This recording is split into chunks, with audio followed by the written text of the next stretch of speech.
Bonjour à tous et bienvenue sur TV Cristal pour ce nouveau numéro de l'émission littéraire L'Arbre à Livres. Aujourd'hui nous sommes dans un nouveau décor, le décor de la médiathèque Roca à Bitche, et nous serons désormais toujours ici pour accueillir nos invités. Aujourd'hui nous allons parler d'un livre qui s'intitule Pourquoi par Dominique R. Donc nous allons découvrir un peu qui se cache derrière ce nom et nous l'accueillons tout de suite sur le plateau. Donc nous retrouvons l'auteur de ce livre Pourquoi, donc Dominique R. Alors est-ce qu'on peut dire votre nom aujourd'hui? Oui, tout à fait, bien sûr. Donc Dominique Robin. Voilà. Pourquoi est-ce que vous avez décidé au moment d'écrire ce livre de ne pas mettre votre nom? Est-ce que vous pouvez m'expliquer? Tout simplement pour la bonne raison que d'autres familles portent le même nom que moi. Donc je ne voulais pas trop salir ces autres familles. J'avais comme exemple l'affaire Weber qui s'était passée sur Nancy, et je connaissais personnellement une famille qui s'appelait de ce nom-là et qui en a pâti énormément avec des coups de fil, des trucs comme ça. Donc j'avais pensé de ne pas mettre le nom au complet, quoi. Voilà, c'est tout. D'accord. De le cacher. Mais alors aujourd'hui, donc on peut dire Monsieur Robin, il n'y aura pas de problème. Vous êtes d'accord pour ça? Oui, entièrement d'accord. Et pour le livre, pareil, il y a certaines références qu'on pourra dévoiler. On parle à un moment d'une maison située au pied d'une citadelle, donc c'est la citadelle de Bitche. Tout à fait. Donc ouais. ça, c'est dans votre enfance, la maison que vous avez connue, et là où a débuté votre maltraitance. Alors juste pour situer un peu le contexte de ce livre, vous n'avez pas essayé d'expliquer ou de trouver des réponses dans ce livre, mais c'est juste un constat de fait. Alors il y a des mots cruels, il y a des mots de haine parfois, donc vous avez exprimé tout ça, et jamais avec méchanceté par contre. Oui, voilà. Bon, si ce livre, je l'ai écrit de cette manière, c'est pour que les gens apprennent le vocabulaire de la maltraitance. C'est un vocabulaire spécial, c'est un vocabulaire qui fait mal, mais c'est un vocabulaire qui est vraiment méconnu du grand public. C'est pour ça que j'ai préféré l'écrire sans haine, sans vengeance, ni rien du tout. J'ai voulu raconter vraiment ce qu'il m'était arrivé étant môme, et je suis sûr ce qui arrive encore aujourd'hui à des mômes, quoi. Donc on va parler souvent de la personne qui vous a conçu, mis au monde. Vous l'appelez de l'autre dans le livre, donc on ne l'appellera pas autrement aujourd'hui. Et il y a de nombreux lieux dont vous parlez, où ont eu lieu ces maltraitances. Il y a la cave, donc qui est un lieu très particulier et fermé, et aussi l'étage, les chambres, indirectement, puisque elle vous appelait, quand vous étiez dans la chambre, elle criait « descends tout de suite » ou autre chose pour vous ramener à votre maltraitance. Voilà, ouais. Il y a une figure aussi importante, votre père. Est-ce que vous pouvez nous en parler un peu? Tout était différent, vous dites, lorsqu'il était à la maison. Comment vous le percevez aujourd'hui? C'est vrai que tout était différent. Je me posais jamais la question du pourquoi. Mais bon, il était rarement à la maison, de par son métier militaire de carrière. Ensuite, il a fait encore un autre métier qui l'a éloigné encore plus de la maison. Il était à Docker, vers Marseille, là-bas, donc très loin. Et quand il rentrait, je pense qu'il n'avait pas envie de s'encombrer de problèmes familiaux. Donc, il savait, mais il fermait les yeux. D'accord, donc c'est vrai qu'on ne peut pas forcément passer à côté, même en étant là présent très peu, il devait sentir les problèmes qu'il pouvait y avoir. Tout à fait, oui, oui. Il le savait. Pour moi, il le savait. Ensuite, on m'a rapporté, il y a très peu de temps de cela, lors d'une conférence à débat sur la maltraitance, des voisins m'ont rapporté comme quoi que mon père avait très peur de l'autre. Il la craignait énormément. Et voilà, donc ça peut expliquer... Ensuite, ils étaient quand même mari et femme. Je pense qu'il pouvait y avoir aussi un lien de « je laisse faire parce que ». Bon, je ne saurais pas trop expliquer. Aujourd'hui, je ne lui en veux pas trop. Il est décédé. Mais bon, je ne sais pas. Je le laisse tranquille. Il n'est pas le premier responsable. Alors, pour revenir un peu à la situation que vous avez vécue au quotidien, est-ce que vous pouvez me décrire un peu quels étaient les faits marquants et les privations dues à la maltraitance? Les privations, il y en avait quelques-unes, on va dire, d'essentielles. La première, c'était la privation de la nourriture. C'est ce qui m'a marqué le plus et qui me marque encore aujourd'hui. La seconde, la privation toute simple, celle ne pas avoir le droit de parler avec mes frères et sœurs, en quelque circonstances que ce soit. Et eux, pareil, ils n'avaient pas le droit de m'adresser la parole. Donc j'ai vécu pendant des mois dans un silence total. Pour en revenir à la privation de la nourriture, c'était environ... j'avais droit à 4, ce qu'on peut appeler repas par semaine. C'est-à-dire, ils étaient constitués d'un bol de café noir avec un quignon de pain trempé dedans. Et quand l'autre m'en donnait l'ordre, je devais me rapprocher de la table, rester debout, prendre le bol et l'avaler le plus rapidement possible. Et elle ne me laissait jamais finir. C'était soit « pose-moi ça », ou alors soit elle donnait un grand coup de main dedans, voilà. Et ça renversait. Et c'était par terre, et ensuite il fallait, comme un chien, que je m'abaisse et que je finisse de le manger par terre, avec la bouche, sans prendre les mains. Voilà. Par exemple... Oui, parce que déjà, rien que le fait de 4 repas par semaine, c'est vraiment peu et c'est à la limite de la résistance d'un petit enfant. C'est ce qui me forçait à faire les poubelles le soir, faire le sac de travail de mon père par la suite, quand il avait changé d'emploi et qu'il travaillait plus près.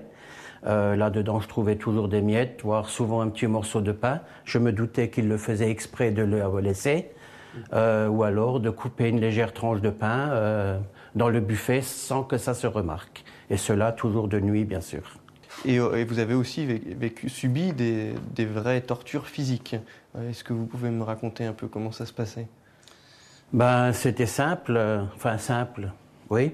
La première des choses, c'était de m'envoyer à la cave. Le pourquoi de la cave, c'était pour qu'il n'y ait pas de témoins, c'est-à-dire mes frères, mes sœurs, malgré que ça ne les dérangeait pas, puisqu'ils étaient petits comme moi, c'était rentré dans l'ordre des choses que je me fasse rosser. Et une fois à la cave, j'avais quelques secondes pour me déshabiller nu, c'est-à-dire, je pense, maintenant, en analysant un peu la situation, de me mettre en position d'infériorité. Et puis là, à ce moment-là, elle me cognait avec tout ce qu'elle trouvait, elle me claquait la tête contre le mur, elle me la mettait dedans un bac d'eau, jusqu'à ce qu'elle réussissait à me faire tomber. Du moment que je tombais, elle s'arrêtait. Et dans ces moments-là, il était toujours question de phrases qu'elle sortait où elle parlait d'une voisine, où elle avait l'air de me frapper et de voir une autre personne, de se venger d'une autre personne tout en me frappant, quoi. Et ça a été même loin, vous, jusqu'au trou noir, des moments des évanouissements? Les évanouissements, oui. Ça, c'était vraiment quotidien. Hein. J'en ai gardé des séquelles, des maux de tête à répétition, voilà, quoi. Oui, et alors, parmi toutes les privations, vous l'avez dit, la plus importante, c'était la nourriture, le manque de nourriture. Ouais. Et alors... paradoxalement, à ce manque de nourriture, il lui arrivait aussi de faire une sorte de gavage. Est-ce que vous pouvez nous en parler? C'est peut-être encore pire que... Voilà, c'était le contraire. Cela voulait dire que je venais de passer 2 voire 3 jours sans rien manger, ce qui est vraiment long, très long. Ça fait 72 heures, on peut l'imaginer, sans boire ni manger, ne toucher à rien. Et là... elle profitait d'un après-midi où il n'y avait personne à la maison pour me remplir, par exemple, c'était son jeu favori, un plateau avec de la semoule pour le couscous, mais sans rien d'autre, sans légumes, sans sauce, ni rien. Et je devais, quand elle m'appelait, en général j'étais dans la chambre, à nettoyer les sols, elle était très maniaque. Donc, elle m'utilisait pour nettoyer toute sa maison. Et quand elle m'appelait avec ces phrases dont elle avait le don, il fallait que je descende. Et là, pareil, je devais me mettre à table. Je devais attendre qu'elle me donne l'autorisation de prendre une chaise et de m'asseoir. Et puis là, je devais avaler cette semoule avec la louche, avec les mains, jusqu'à ce qu'il ne reste plus rien dans le plateau. D'accord, et on se doute bien que quelqu'un qui ne mange pas ou 4 repas par semaine, l'estomac ne peut pas le supporter. L'estomac ne l'accepte plus. Ouais. J'avais des envies des nausées, tout, et malgré ça, je devais continuer à manger jusqu'à ce qu'il ne reste plus rien. Et une fois fini, son plaisir était de me faire lever, de me donner un coup de poing dans le ventre pour que je vomisse. Parce que ensuite, c'était à nouveau, quand j'avais rendu, c'était de le ramasser, mais pas avec les mains, avec rien, de le remanger. Voilà, c'était une manière... une véritable torture, voilà, en fait. J'ai vécu ça continuellement. Alors, donc la liste est longue vraiment de toutes les épreuves que vous avez pu subir. Très longue. Donc il y a le nettoyage, les coups, la nourriture. Et alors, heureusement, il y avait quand même un peu de temps, comme vous étiez un petit enfant, où vous étiez à l'école, qui était un petit espace de liberté, mais même là, c'était pas évident pour vous. Est-ce que vous pouvez me parler un peu de cette période, l'école? Comment vous l'avez vécue? Aussi loin que je peux me rappeler, ça s'est très mal passé. Disons voir, pour moi, c'était un endroit où je pouvais récupérer de mes coups, de mon manque de sommeil, de beaucoup d'autres choses, mais en même temps, j'avais envie d'apprendre. Mais le problème était le suivant, c'est que l'autre avait donné l'ordre au directeur de cet établissement, le droit de faire ce qu'il voulait de moi. C'était sa phrase « Vous en faites ce que vous voulez, vous avez mon aval ». Donc, c'était déjà un personnage assez méchant et qui a profité de la situation pour, on va dire, pour me battre en toute impunité. Et justement, en plus, à l'époque, il y avait plus ou moins le droit de frapper. Les professeurs avaient le droit. Aujourd'hui, ce n'est pas possible pour un professeur de frapper un élève. Oui, tout à fait. En ce temps-là, c'était de règle le matin, quand on rentrait dedans la classe, le directeur, c'était le seul d'ailleurs qui frappait, je me souviens très bien, les instituteurs ne nous touchaient jamais, mais c'est lui qui faisait classe après classe et qui punissait. Il appelait ça les punitions, mais les punitions de la veille. Il les donnait le lendemain. C'était une grosse règle en bois, il fallait tendre la main, et puis, de toute sa force, comme je me souviens, avec sa planche, il nous frappait sur les mains. Et une main retirée, les coups étaient doublés. On va dire que c'était une punition généralisée. Pour moi, il avait trouvé mieux. Comment dire, il me prenait dans son bureau, et là, disons voir, avec cette planche en bois, j'en ai pris plusieurs coups sur le dos, sur la tête une fois. Et toujours, le bonhomme me paraissait en train d'analyser une situation. Ça avait l'air de lui faire plaisir ce qu'il faisait, et en même temps de voir comment un enfant réagit quand il reçoit un coup. Voilà ce qu'il se passait, par exemple. Il s'était fait finalement un devoir de vous frapper, alors qu'il n'en avait même pas le droit. Il n'en avait même pas le besoin. Parce que... Je vous dis, j'arrivais à l'école, j'étais vraiment épuisé, j'étais souvent dans des états, et surtout j'avais toujours faim. Donc quand on a faim, on est faible, c'est une logique. Alors j'étais pas le môme à faire chier à quelqu'un, j'étais vraiment quelqu'un de très tranquille. Et pourtant vous étiez bon élève aussi, au tout départ, vous dites, ça a évolué? Au départ, c'est vrai, j'avais envie d'apprendre, je voulais savoir. J'ai toujours voulu savoir, encore aujourd'hui je veux savoir, mais voilà, elle avait donné des ordres. Le premier truc, c'était, je n'avais, dans ce qui me servait de sac, quoi, je n'avais ni cahier, ni crayon, ni livre, interdiction absolue de me fournir tout matériel scolaire. Et le plus pire, l'autre m'a interdit d'apprendre. En aucun cas je ne devais apprendre parce que la menace était simple. En ce temps-là, il n'y avait pas encore tout à l'égout.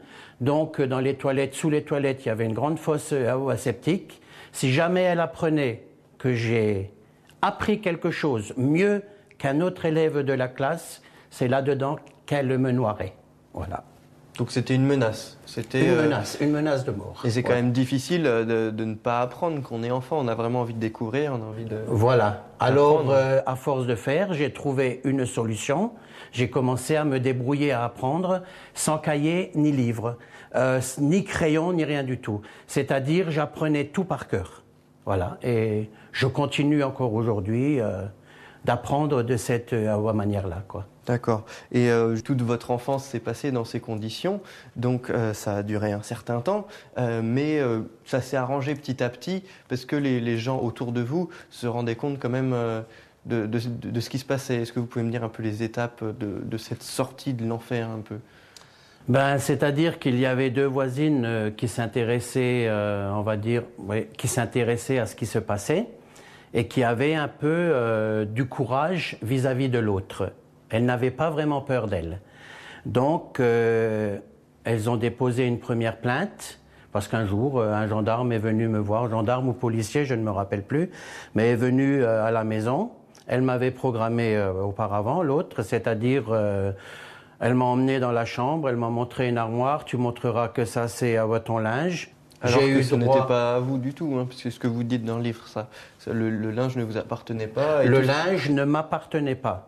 Moi, mon linge était vraiment restreint. C'était un tricot de peau, un slip, un short, un pantalon, un pull. Voilà tout ce que j'avais pour l'hiver. Mais comme à chaque fois, comme à son habitude aussi, elle a réussi à tourner cette personne en lui faisant croire, ce gendarme, en lui faisant croire que j'étais légèrement déficient mental, que c'est difficile de s'occuper d'un môme comme moi. Et puis ça y est, c'était réglé. Et il est reparti comme ça, sans avoir rien vu, quoi. Il est reparti en me prévenant de rester sage à l'avenir, autrement j'aurais affaire à lui. Voilà. Donc petit à petit, ça a quand même réussi à sortir de cette situation, puisque vous avez une personne qui est venue directement à l'école.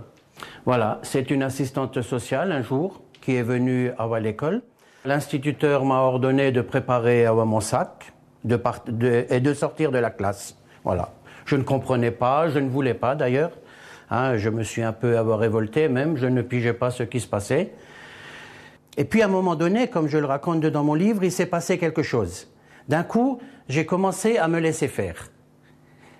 J'ai pas pigé tout de suite. C'est peut-être arrivé devant les escaliers de la sortie de l'école. Il s'était passé un fait nouveau que je ne connaissais pas. La personne qui m'emmenait, elle faisait quelque chose qu'on m'avait jamais fait. Elle me tenait la main. Ça a été vraiment un truc... elle m'avait coincé, on va dire. Ensuite, elle m'a emmené... avec sa voiture à quelques kilomètres de notre lieu d'habitation. Et là, elle ne m'a pas lâché jusqu'à ce que je lui raconte ce qui se passait. Je ne sais pas si elle n'a pas prononcé 1000 fois cette phrase « Tu ne retourneras plus jamais à la maison ». À un moment donné, je l'ai cru, j'ai craqué. Et effectivement, de ce lieu de parking, on est parti direction Metz, au foyer de l'enfance à Plappeville, où j'ai été placé directement. Voilà. D'accord. Et donc là, à partir de ce moment-là, ça s'est un peu arrangé puisque vous avez eu cette séparation vraiment du jour au lendemain, quoi. C'est fait en une fois, d'un coup, comme ça. En quelques secondes. En quelques secondes. Oui. Et vous avez été placé dans une famille d'accueil. On va plutôt dire dans une ferme. C'était une exploitation agricole. En ce temps-là, le système n'était pas parfait. Il n'est jamais parfait. Il existait, c'était ça qui était déjà bien. Les agriculteurs pouvaient venir, on va dire, entre parenthèses, embaucher des jeunes pour travailler à la ferme. Voilà. Et disons voir, dans ces lieux de la DAS, on était un vivier. Voilà. Mais je me suis battu d'ailleurs pour aller chez lui, parce que comme j'ai toujours cette manière de vouloir réfléchir après continuellement, donc je savais qu'il fallait que je parte de là, que je continue ma vie et puis donc, voilà. Vous reconstruire, c'est-à-dire découvrir la confiance, la vie de famille et un peu toutes les choses que vivent les gens qui n'ont pas vécu ce que vous avez vécu et ce que vous aviez jamais vécu jusqu'alors. Ça a été très très difficile parce que je ne connaissais qu'un seul côté de la vie de famille, c'est-à-dire la maltraitance et le travail. Et d'un coup, je me retrouve dans une famille qui m'a vraiment accueilli à bras ouverts. C'est vrai que j'ai été leur ouvrier pendant longtemps, Mais bon, j'ai réappris ce que c'était une famille, manger à table. Et comment vous l'avez vécu ce passage, cette transition d'une vie martyrisée à une vie normale? Assez difficilement. Parce que, aussi bizarre que ça peut paraître, j'avais continuellement ce problème de manque de ma vraie famille. Malgré tout ce qui s'était passé, j'avais quand même envie de savoir qui j'étais, où j'étais, comment j'étais.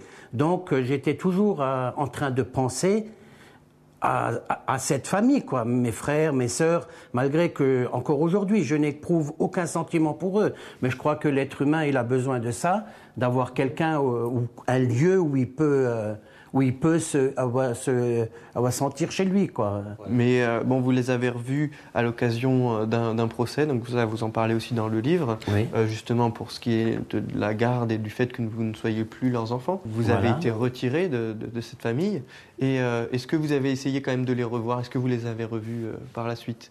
Ah oui, tout à fait, nous sommes encore en contact aujourd'hui. Malheureusement, la personne... c'est-à-dire Monsieur Bayet lui-même, il est décédé depuis pas mal d'années. Madame Bayet, elle est toujours vivante. C'est une personne très très âgée qui ne m'a pas oublié, qui m'a raconté beaucoup de choses aussi. Par contre, je suis en un contact vraiment génial avec leur fille unique. Elle me considère comme son frère. Ce qui est vraiment un truc exceptionnel parce que je ressens ça vers elle aussi, une frangine, alors que je n'ai pas ça pour mes propres frères et sœurs. Oui, mais c'est parce que c'est ce que vous avez vécu à ce moment-là. Voilà, c'est quelque chose de vraiment... et qui continue encore aujourd'hui. Voilà. D'accord. Et donc je voudrais parler d'un autre sujet, donc c'est l'Église, qui a quand même une place importante pour vous aujourd'hui, mais étant enfant, vous n'aviez pas le droit d'y aller, vous n'aviez même pas le droit d'entendre parler de religion. Oui. C'est ça? Oui, tout à fait, parce que l'autre me l'avait interdit. Je ne peux pas me permettre de dire le pourquoi de ces pensées sur la religion. J'avais l'interdiction de toute pensée religieuse. Et aujourd'hui, donc ça compte quand même vraiment pour vous, dans votre vie, de vous rattacher à la religion? Énormément.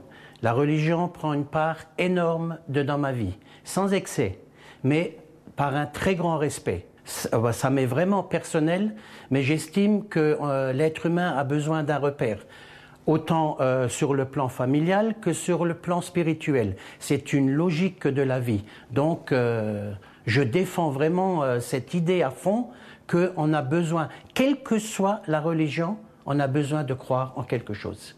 Alors, pour reparler un peu plus de l'ouvrage, est-ce que vous avez pensé un moment que ça pouvait être une thérapie d'écrire ce livre? Une thérapie, oui et non. Je n'y ai pas trop pensé au début, parce qu'au début, je voulais tirer ce livre à quelques exemplaires pour l'offrir à mes enfants, qui connaissaient ma maltraitance, mais pas dans les détails. Ensuite, on va dire, je me suis pris au jeu, bêtement. J'ai fait un premier brouillon, ce qui n'est pas évident, on n'écrit pas un livre comme ça. Si ça serait à refaire, je ne sais pas si je le referais, parce que ça m'a ramené vraiment dans un enfer que j'avais cru avoir oublié. J'ai fait un deuxième brouillon, un troisième, et là seulement j'ai réussi à faire ce livre, mais qui en fin de compte, au départ, ne m'a pas aidé.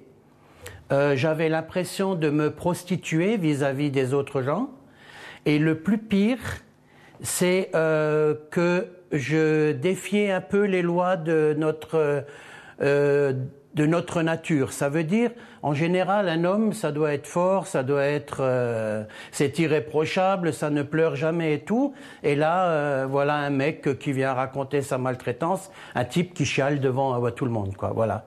Donc, ça m'a pas trop aidé au début. C'est après, par la suite, que ce livre, à sa publication, m'a apporté beaucoup de choses. Parce que justement, vous pouvez en parler avec beaucoup de gens et raconter ce qui s'est passé. Peut-être qu'il y a des personnes qui ont vécu la même chose, qui peuvent se confier à vous. Voilà, énormément de gens. Lors de quelques dédicaces que j'ai pu faire, beaucoup de gens me parlaient de leur maltraitance. Ils m'en parlaient très facilement, ça allait très vite. C'est peut-être du fait parce que je me suis dévoilé. Et c'est horrible à entendre, mais beaucoup de gens, étant enfants, ont été maltraités. C'est quelque chose qui est très difficile de repérer des personnes qui subissent des maltraitances.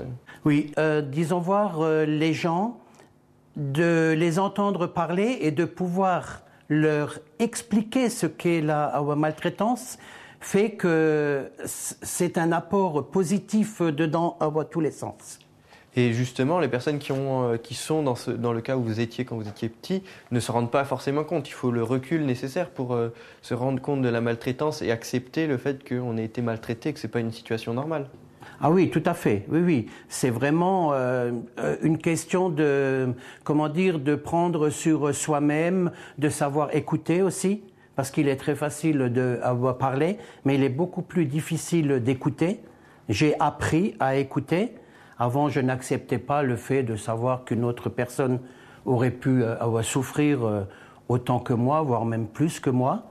Je me sentais le seul. J'ai appris énormément. Surtout à aider les gens.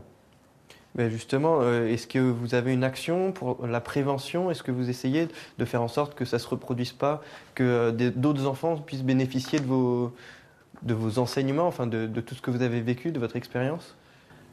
Disons voir, la première chose que j'essaye de faire depuis quelque temps, c'est de pouvoir rentrer dans les collèges pour parler de la maltraitance, c'est-à-dire en parler, non, je voudrais plutôt dire pour dialoguer avec les jeunes de la maltraitance, parce que parler, n'importe qui peut parler, ça intéresse ou ça n'intéresse pas. Mais j'aimerais instaurer un dialogue avec les jeunes. J'arrive avec les adultes, ça fonctionne très bien. Avec les jeunes, malheureusement, je n'en ai pas eu l'occasion, comme je vous l'ai dit. Donc, c'est un de mes plus grands souhaits.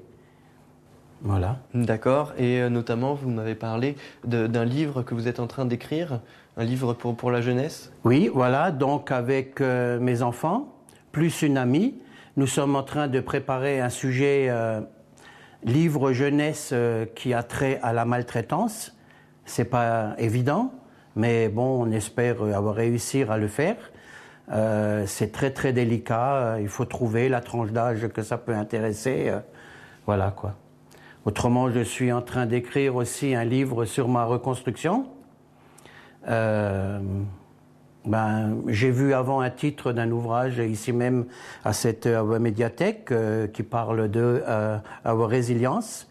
Mon titre sera identique, ça sera aussi résilience. Mais bon, celui-ci sera un peu plus long à faire parce que je parle d'une construction. Et une construction, en général, est plus longue qu'une démolition. Et voilà. Dans cette phase de reconstruction, il y a quelque chose qui est très important, un élément vital, c'est la famille, construire une famille. Pour vous, comment ça s'est passé? Vous avez une femme, des enfants? Oui, tout à fait. J'ai une épouse formidable. J'ai 4 enfants. Ils sont grands maintenant.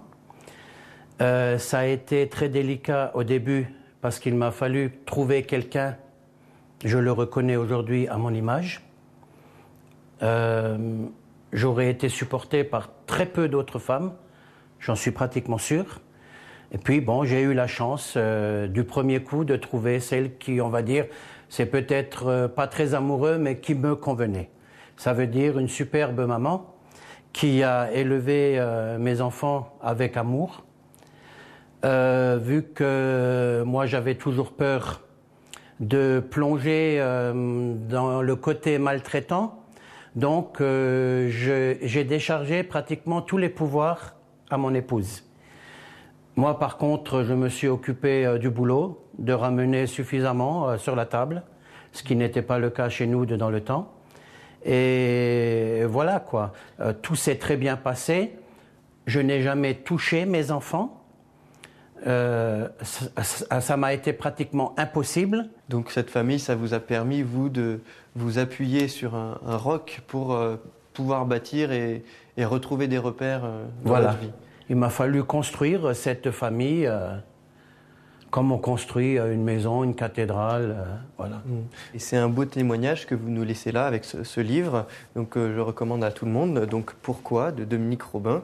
Et on peut peut-être rappeler aussi que dans ce thème, donc la maltraitance, il est important de pouvoir prévenir. Il y a des numéros de téléphone et des antennes qui sont prévus à cet effet. Donc est-ce que vous pouvez nous en parler puisque vous connaissez un peu Oui, tout à fait. Alors il y a un seul numéro qui prend l'ensemble de ce problème, c'est le 119. C'est Allô enfance à voix maltraitée. C'est un numéro que tout un chacun peut faire pour prévenir, même s'il n'est pas vraiment sûr, mais je pense qu'il vaut mieux prévenir pour quelque chose qui n'est pas vraiment de fait plutôt que d'intervenir trop tard. Donc, je vous demande de ne pas oublier le 119. Numéro simple à retenir, mais c'est un numéro qui peut sauver une vie. Il y a aussi un site internet concernant la maltraitance, c'est le www.maltraitance-enfant au pluriel avec un s.com. Voilà, donc vous pouvez le consulter pour trouver des renseignements supplémentaires. Merci beaucoup Dominique Robin pour votre témoignage et je vous souhaite une bonne continuation.